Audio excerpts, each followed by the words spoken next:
Bonjour à tous, j'espère que vous allez bien.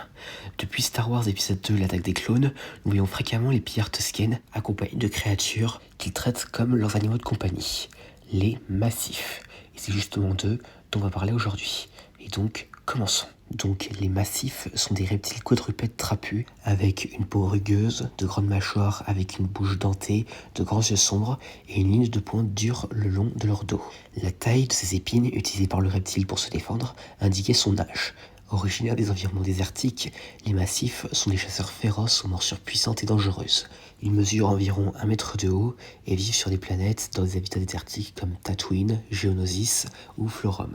Et notamment sur Tatooine, les massifs sont utilisés par les pillards Tusken qui les domestiquent pour la surveillance et la garde.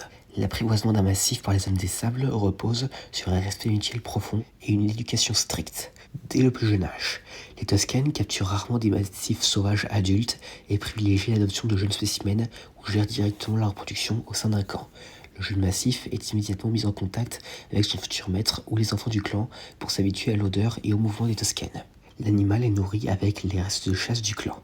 Il partage les tentes et les feux de camp, ce qui renforce son sentiment d'appartenance à la meute. Les enfants Tusken sont souvent chargés d'emmener les massifs en promenade ou lors de tâches simples comme la récupération de melons noirs pour créer un lien de confiance dès l'enfance. Les massifs apprennent à reconnaître les membres du clan comme des dominants. Il est dressé pour obéir aux ordres vocaux précis et aux gestes de la main. Lors des patrouilles ou des gardes de prisonniers, les Tusken utilisent des colliers en cuir épais et des laisses en corde ou en chaîne. Cela permet de canaliser l'agressivité naturelle de la créature sans briser pour autant son esprit combatif.